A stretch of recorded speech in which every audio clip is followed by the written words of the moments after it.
It's been ages since I heard that one. Thank you. Years ago in a search committee interview, I was asked whether I preached from the lectionary or not. I have no idea if you do, Gene. Usually, okay. Well, my response was similar. I said I preach from the lectionary faithfully, but not religiously.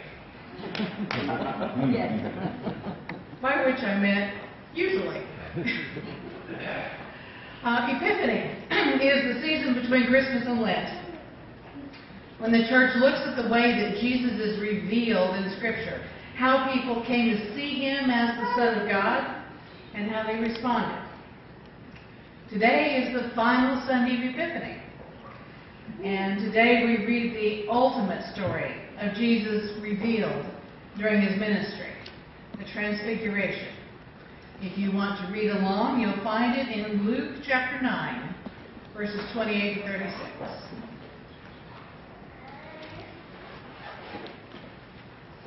There are a few zippers going. I hope those are Bible cases. I'm sure they are. What else? Now, about 8 days after these sayings, Jesus took with him Peter and John and James and went up on the mountain to pray.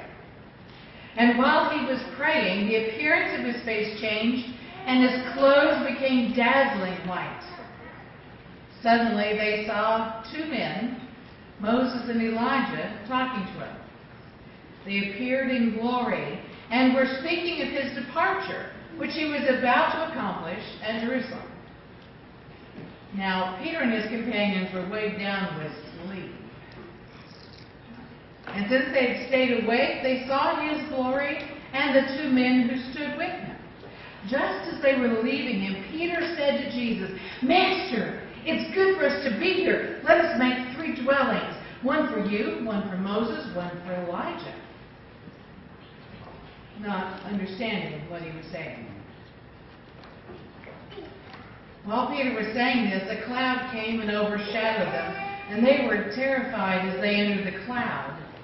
And then from that cloud came a voice that said, "This is my Son, the chosen.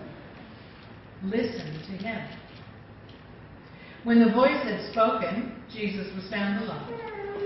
And they kept silent, and in those days said nothing to anyone of the things they had seen. This ends the reading. This is a mystical moment. Luke describes it as best he can, but we get the feeling that words are simply inadequate to the task. This is clearly an awareness of God moment. Now, in these days of movie special effects, it's even a category for the Oscars now, it may be too easy to try to visualize this scene in those kinds of special effects terms. That face and robe aglow, I'm sure that's pretty easy to do now. But what Luke is trying to describe is not a special effect. What Luke is trying to describe is a spiritual experience. He's trying to use words and images to describe something happening in here. Have you ever tried to describe a spiritual experience of your own, a mountaintop moment, to someone else, and ended up saying you just had to be there? Words don't cover the task. I feel that. Both the strength of the experience and the frustration of inadequate language whenever I try to describe various experiences. A regional or general assembly hymn singing. Yeah, you're singing the hymns, but you're singing them with 6,000 other people. Wow, that's different. Words just don't do it. You can name the speakers, you can talk about the content of the workshops, your learning track, How wonderful it was, by the way, there is a General Assembly this summer. Jean can direct you to the resources if you don't know where to find them already. Disciples.org online. And it's in Orlando. I have a feeling Sydney might want to go. You can compliment the facilities and how nice your hotel is and how well the planners put it all together. But all that's just logistics. Naming the experience is a different kind of thing. I think transfiguration is one of those. If you weren't Peter, James, and John, or Moses and Elijah and Jesus, I don't think we really have a clue what this is about. We can kind of see that in Peter's words. He's trying to capture that experience, grab that moment and wrap it up in a shelter, a booth, a dwelling. And Jesus said, no, that's not the point. It wouldn't work anyway. Or something like that. I might have paraphrased a little bit. Historical monuments,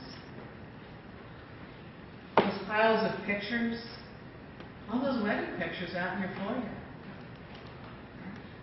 Shrines, those crosses and teddy bears we see along the sides of the road. Their attempts to capture a moment.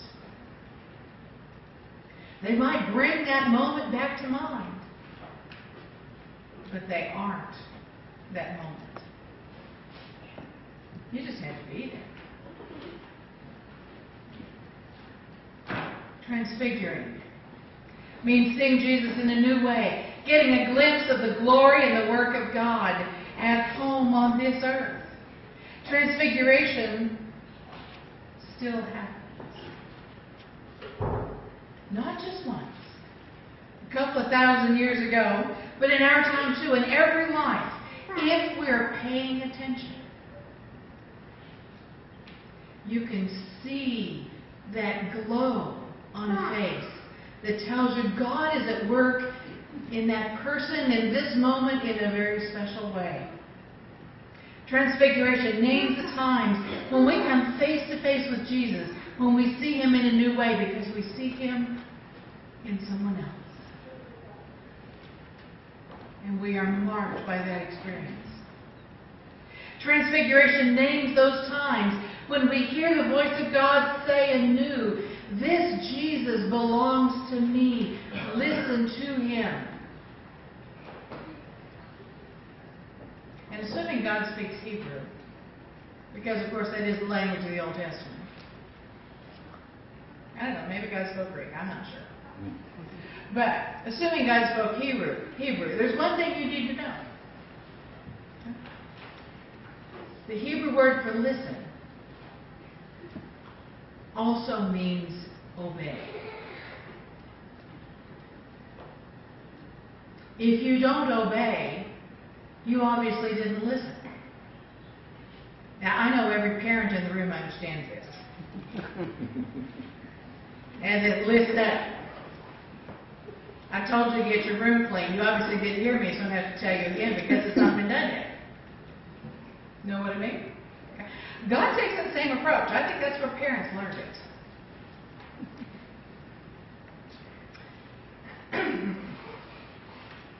Pardon me, I'm dealing with the residue of a cold and it gets my throat.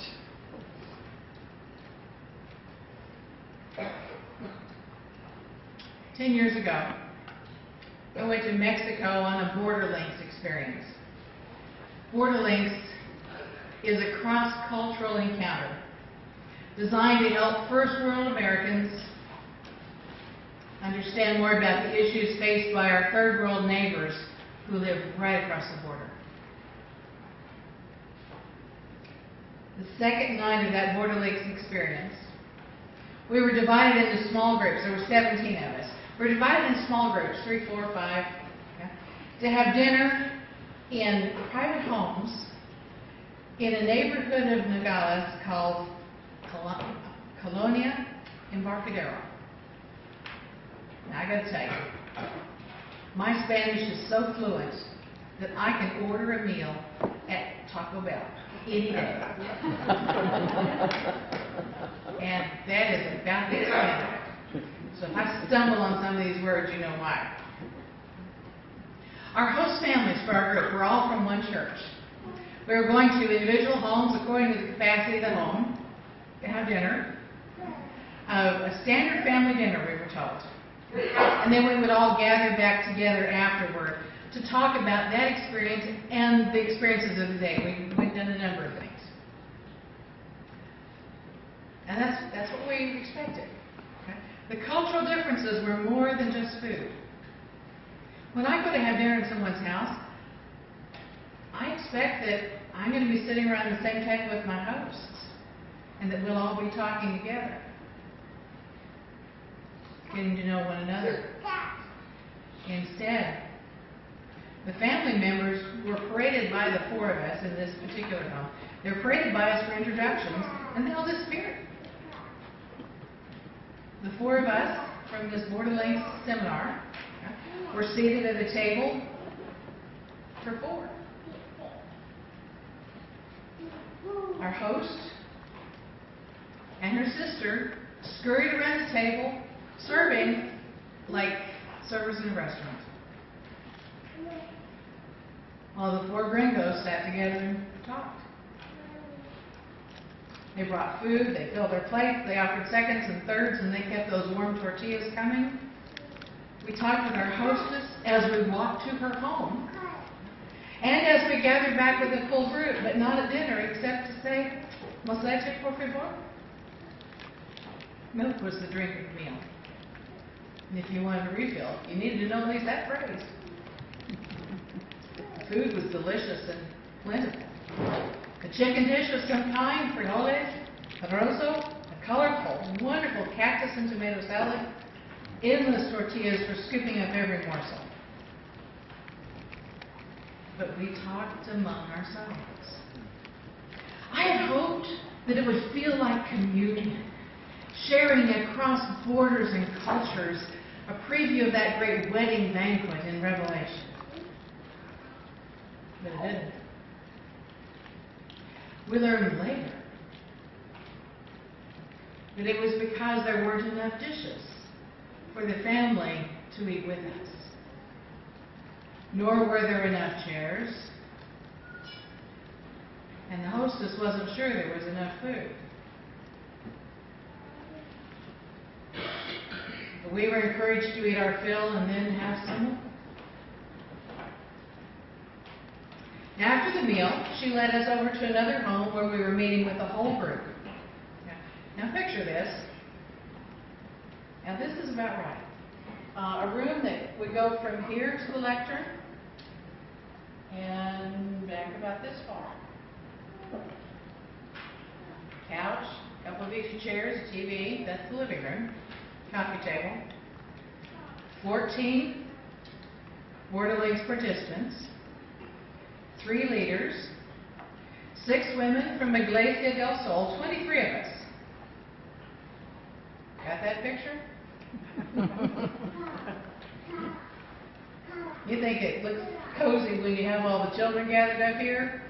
Got nothing on that night. We shoehorned ourselves onto the chairs and the couch, the arms of the couch, folding chairs. We sat on folded up jackets on the floor, and we held up the walls in the corners. And in that tiny space, we introduced ourselves to one another. We shared about our churches and our roles in them. We shared our hearts. We recalled the day and shared an image that represented some part of it. I was fascinated by how many, American and Mexican both, focused on the table as a symbol of hospitality, of bread broken and life redeemed. Our hostess didn't tell us that she wasn't sure of food or dishes. That came out in general. And the 4 of us in her house realized it was her house we were talking about. And suddenly that table seemed far more hospitable than anything I had ever experienced. At the time it was odd. And then I looked back and went, that's a sacrifice. Others looked at the flowers on the coffee table and they saw the fragility of life to be treasured and nurtured. Most of all, we shared from our inner selves that we had begun to see things differently. An elder from my church described the impact of the day as she had experienced it. And she spoke in Spanish. And as she talked, it was as she was someone else. That glow began. And later she said that when she speaks in Spanish, she feels like she almost has a different personality. She's tapping into this different place in herself. Still Jean, but not the American Jean that we knew in the Quad Cities. Transformed. And we could see it on her face, in her gestures and her inflections. Language is powerful. It's not a neutral tool of communication. Language is an essential part of our very being. And when she studied and learned to speak Spanish and then immersed herself in Spanish cultures so that she could learn it from the inside out, Jean transformed herself to communicate in a new way, to open herself to a whole new world. She was not the English-speaking Jean that I knew at home. Our hosts shared about their work at church. Some of them were either Eucharistic ministers, those who administer the Lord's Supper, or they were catechistas, similar to our commission ministers and our ministers of Christian education in our churches. Others were those essential folks without whom the church crumbles. You know the ones I mean, because I've seen them at work here. The ones who cook and clean and serve and do whatever needs doing at the moment without asking, was that my job? I've seen that here. Y'all are great at it. They describe themselves as compañeros, companions in the church. Collectively, they call themselves muchachos angelitos, little angel women. And I thought, boy, that's perfect. Messengers of God. Because that's what angel means, a messenger. Together, they combine their work, their energy, and their hearts to make life more livable in their community. One look at them. The surge of energy and handshake, the glow behind their eyes, and it was easy to see that they were commissioned of God to be messengers of good news in that place. And they would bring it in as many ways as good news could be created and shared. Among them, they had arranged classes in English, tutoring for children, pastoral work with the sick and dying, bread and wine for spiritual hunger, neighborhood improvements such as working for better roads. Oh my goodness, what a need. Electricity. Think how we complain when the power goes out. This is right across the border. Nogales is sometimes called Ambos Nogales because that city exists in Arizona and in the Mexican state of Sonora. Ambos Nogales.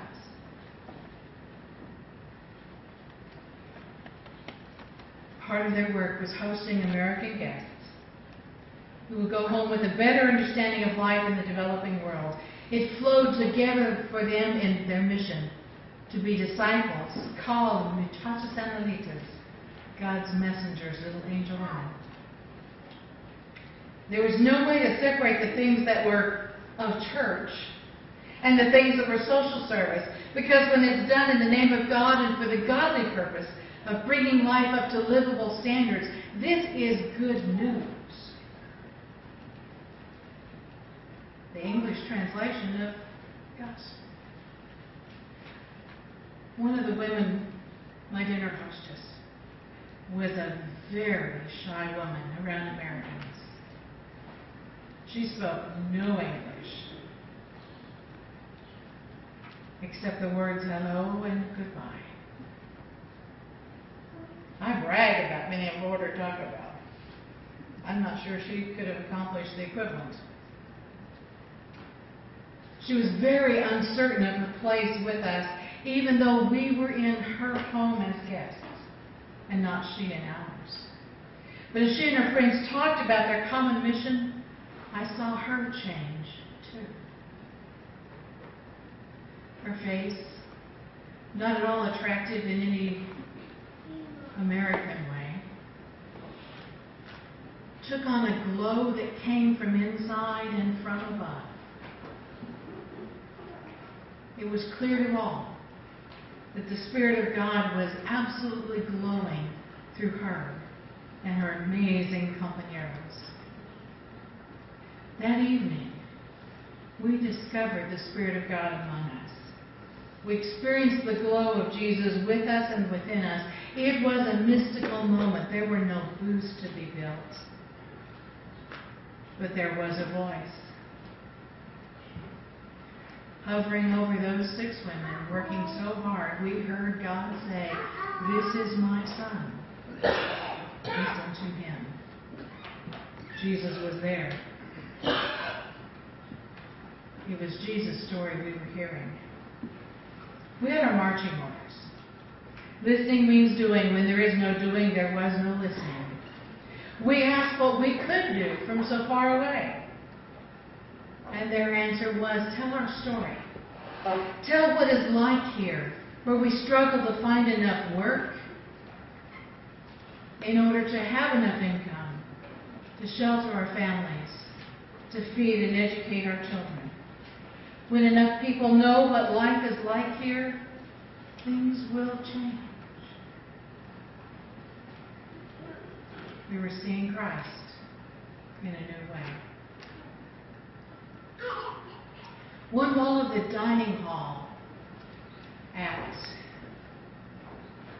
I didn't write this down, Casa Misericordia. I think that's it, House of Mercy. That I could say. One wall was lined with hand-painted flowers. And now by hand-painted flowers, I mean hands had been dipped in paint and put on the wall in all kinds of flowery colors, yellows and oranges and reds and pinks and blues and purples, and then stems and leaves added. Hand-painted flowers. A whole garden of them. We saw those hands. They were children's hands, children who came to school and to lunch at this House of Mercy. They were blooming with the joy of life, reaching up to the sun. They were way high in the wall. Some of those children I know had to be lifted up because they weren't that big we saw them. They were children. Hands were up here. Stretching up to thank God for life. And the sayings written on the wall said, Soy de especial, I'm special, because God created me. And they were words of thanks as well. We saw Christ in a new way as we shared lunch with those children. School was held in 2 sessions.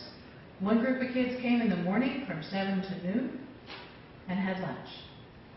And then they went home in order to make room for the other set of children who came at noon and had lunch and stayed until about 6 in the evening. Lunch every day. Is that here today? Is that Phil's here somewhere? Okay. Oh, well, he could testify to this because he was in Nicaragua and saw the same thing. Lunch was rosso and frijoles, rice and beans with tortillas, every day. My mom's going to be coming to stay with me in about 3 weeks so that she can have surgery at Wesley. She has to have a liquid diet before this, on the day before surgery. And she wants a variety of juices, so she doesn't have the same juice every hour. And I understand that. That's a first world issue. Rice and beans. Both of them stored in very large trash cans. Kept the critters out, the plastic cans with the tight-fitting lids. I've never seen so many beans. I buy mine in the 25-pound bag. That'll last me 2 or 3 or 4 years. And my husband says, that's a lot of beans. He didn't get to go on this trip. At a church in Tucson where we prepared our minds and hearts before crossing the border. A rustic fence framed part of the courtyard. A very common style fence in Tucson, and probably a lot of other desert areas. It was made of 7-foot-tall stalks of a native thorny plant. I have no idea what the plant is. They're really long, straight stalks. They were cut about 7 feet tall and interwoven with wire horizontally to keep it stable, keep the stalks upright. But the thing about this fence is that when you set those stalks in place, in contact with the ground, some of them begin to grow. And so you get this fence where some of it is turning green and sprouting again. They really are interesting to look at. Life does not give up easily.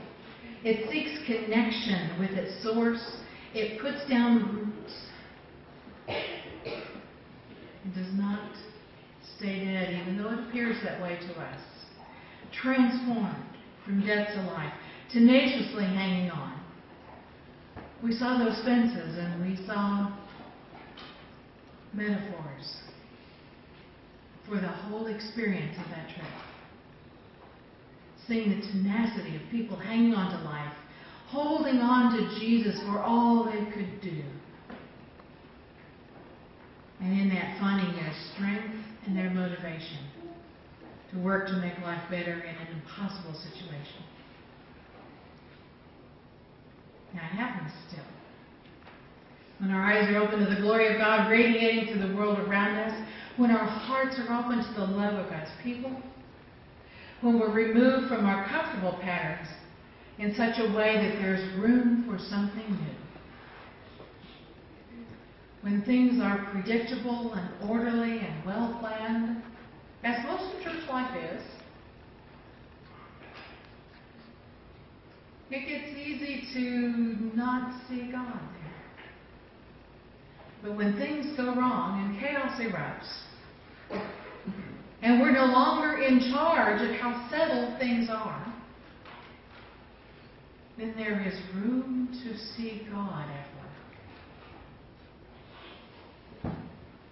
Room to see Christ in a new way. And our call when we see Christ is not to build a booth to forever mark and recreate the high of that experience. Our call is to listen. And you remember what listen means? There you go. Let the experience mark us instead of trying to mark the experience. When Peter wanted to build that booth, he wanted to wall off the experience so he could go visit every now and then. And remember. But then get on with normal life where Peter's in charge.